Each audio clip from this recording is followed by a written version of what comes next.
Hey guys, welcome back to SoCal Expeditions. My name is Bajan, and today we're going to install Signature Luxe Amber DRLs on the 24 Ranger Raptor.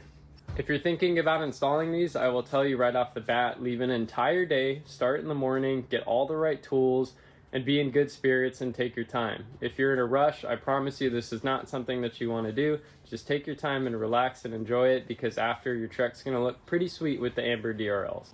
The parts you're going to need for this install include a jack, as well as jack stands, and everything you need to take your tires off, as well as a torque wrench to put the tires back on at 100 pound-feet. You're also going to want to have a 7, an 8, and a 10 millimeter socket. I would honestly recommend some kind of flexible head ratchet, like I have such right there. Trim panel removal tool, flathead. You're gonna need a flexible ratchet or flexible end on the ratchet, so that way you can tighten some of the bolts. Needle nose pliers for snapping any alignment tabs if that happens. You're gonna want an assortment of Phillips head bits, as well as a T15. This is more just T15 stuff. The only thing I don't have here is a pick, and you will need a pick to get the clips off of the module. And to help you save your money, some people might recommend this Craftsman thumb tool. This was a waste of money and I did not use it. It is very difficult to get enough torque to be able to undo the Torx bits while your hand is contorted inside of the fender. This is something that I have as well. Some people recommend it. It's not worth it for this job. You can do this job entirely with the flexible tool, as well as with just a regular ratcheting screwdriver like such. Don't waste your money on anything else.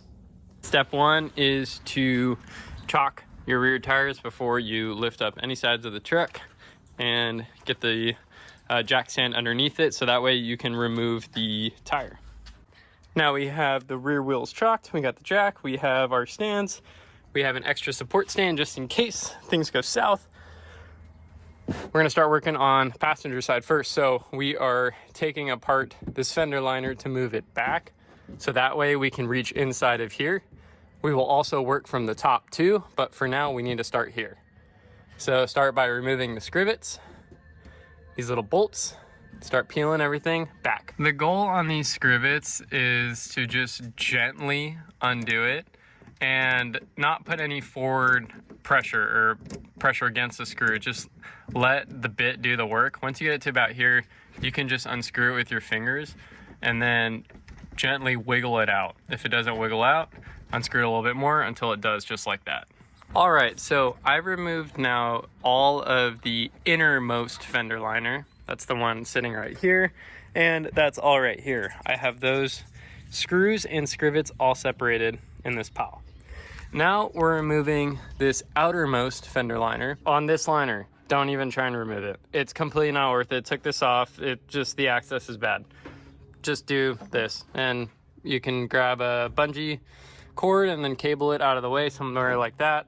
I tried, it's not worth it. So take the innermost one out, outermost one, take the screws out to where you can't. You don't need to remove the mud flap like I did. I just wanted to see what it was like, and bend it out of the way. Now we're gonna start working on getting the horn out of the way, and then we'll work on the actual module itself. Now our next step is, again, fender liner moved. We can see the module. I will point at it again right here, but this stupid horn is kind of in my way. So we are going to take the horn off. I see two areas, two different bolts. I see one bolt here, and I see another bolt here. My guess, just looking at it, there's a reason there is this stop tab. This is probably the one that's going to come off. I will double check it and let you know, but I do not think it is this. So now that we have removed the horn, and I was correct about the bolt that it is, I unplugged it and I put it off to the side, and we have access to the screws. You can see one screw is right where my finger is. I'm going to zoom in a tiny bit. One screw, this is again the passenger side, is right there. Another screw is on the other side. Come underneath here, you can see it at the very top there. Get it focused. And then we're gonna have one screw right where my finger is, right down here. There you go, you can see it. Before we start wrenching on anything, I have set up my bolt catch. This way, if I drop a bolt somehow, I'm able to hopefully catch it over here. And I would also plug up this frame rail. This section right here, I'm gonna put and stuff a towel so that nothing can drop in here.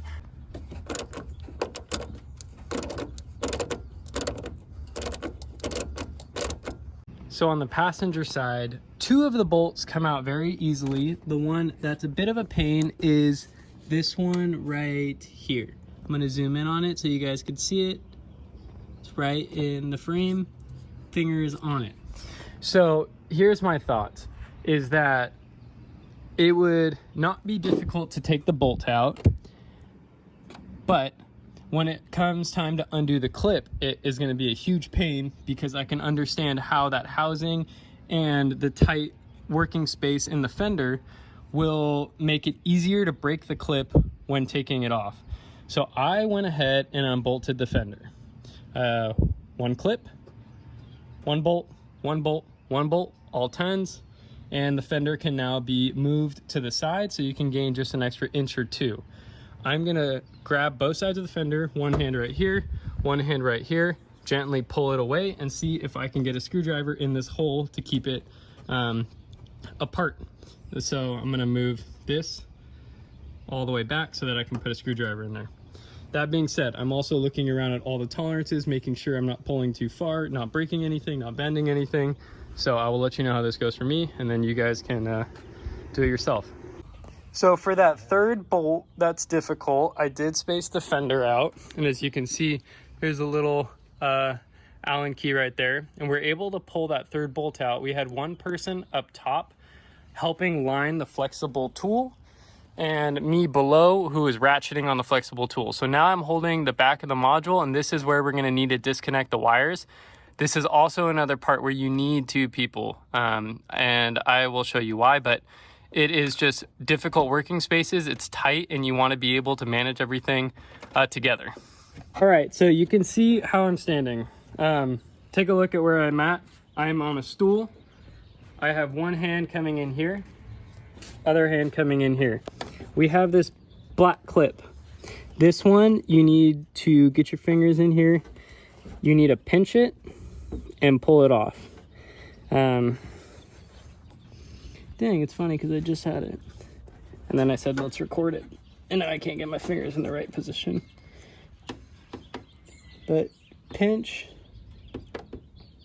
and gently pull back.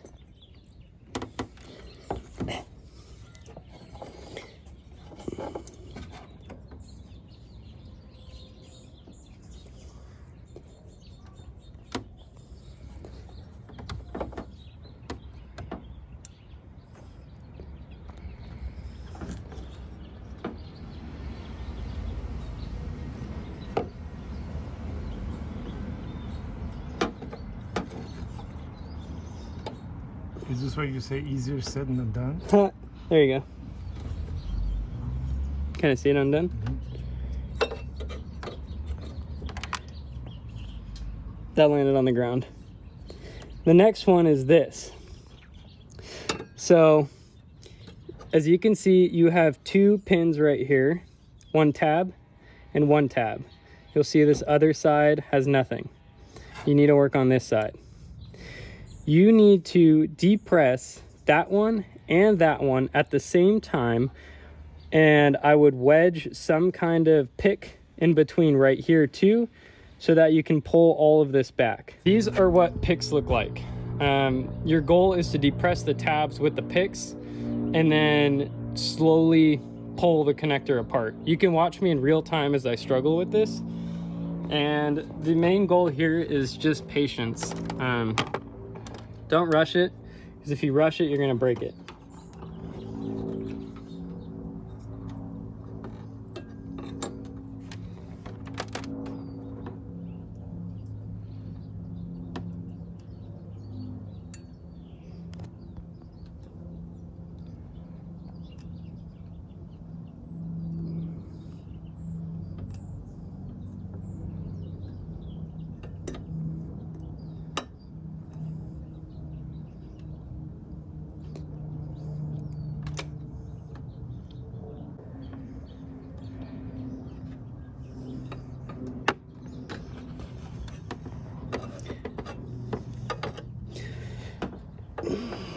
just get my thumb on it.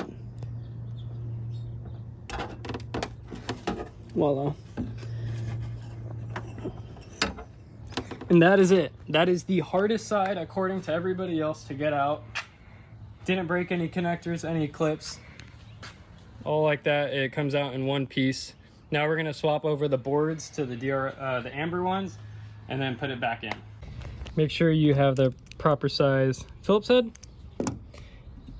Take off this board, and we are gonna put the new board on, put more of the thermal paste in these two spots. Light layer. As you can see, there's a very light layer. You don't need more. And put the DRL board that matches up the pins on. Thermal paste on. Here's the new one. You take it, just gently set it over, tighten the screw, wipe off the excess thermal. That's it. Here's the old one removed, new one fully installed. You can see the gap. That's good. No excess. Perfect.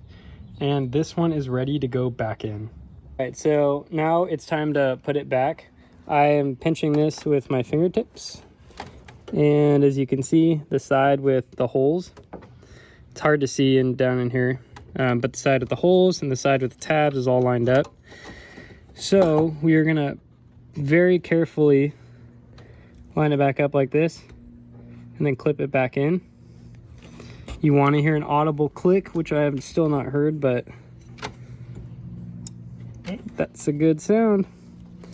Now we need to put that black retaining clip back on. However, I'm going to do this different than everybody else. Nobody else test it right now. This is the perfect time to test it before you get too far. So we're just going to lock and unlock the truck to check it.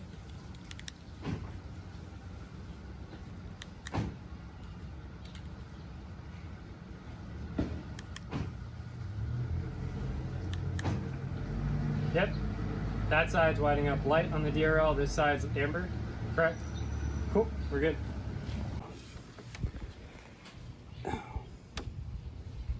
Ow.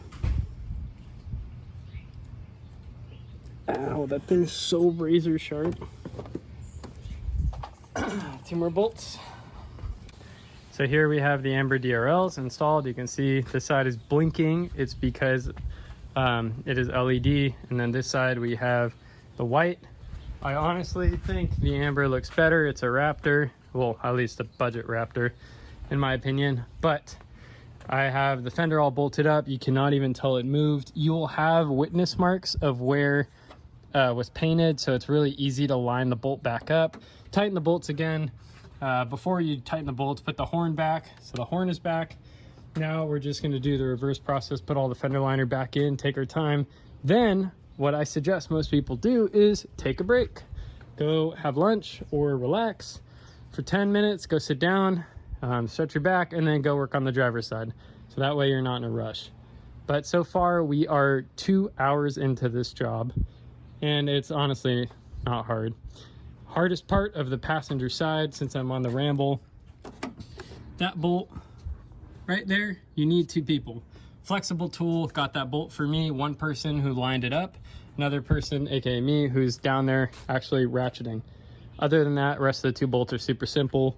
And yeah, we're gonna throw the fender liner back in and keep on moving after a little break. All right guys, we are on to the driver's side after a break. Starting again, removing the inner fender liner, and then I will pull back the outer halfway.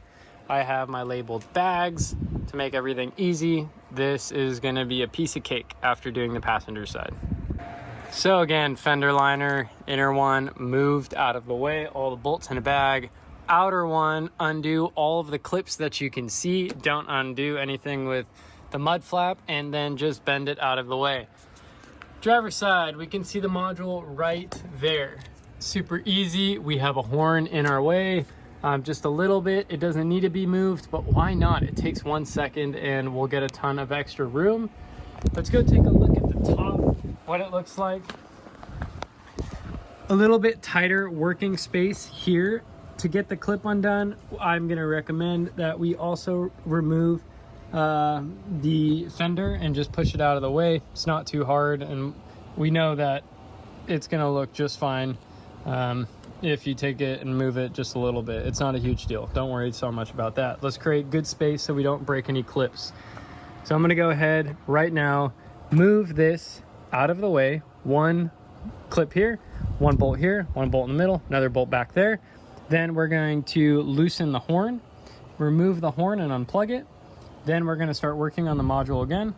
And again, it is not too difficult to reach. So let's get this cranking, guys. Easy peasy. Had it perfect.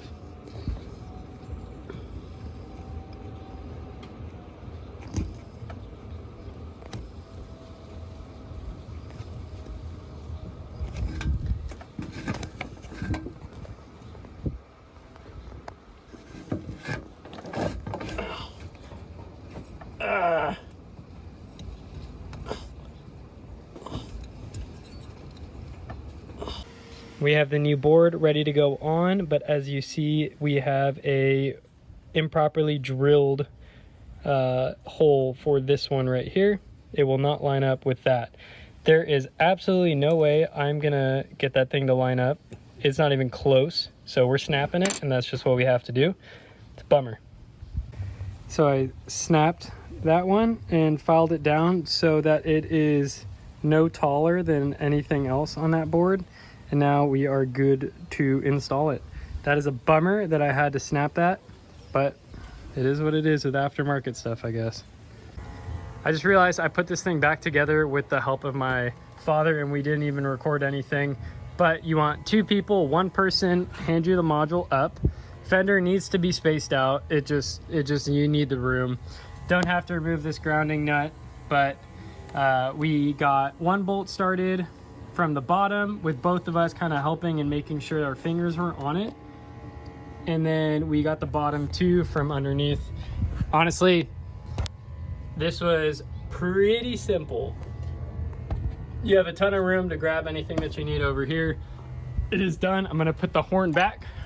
Then I'll retighten the fender, put the fender liner back, and we have amber DRLs. So the fender is tight now. Everything is plugged as it should be over here and all set. Next step is putting back the inner fender liner, this one, and then we'll put back the bigger one, and we are done with this install. Side note, lug nuts, 100 pound-feet. That is your torque spec on a Ranger Raptor. It is the next day. These are installed and they honestly went on super smooth. They are very bright. I'm very happy with them. And nothing but positive things to say except for the one alignment pin that I had to snap on the driver's side.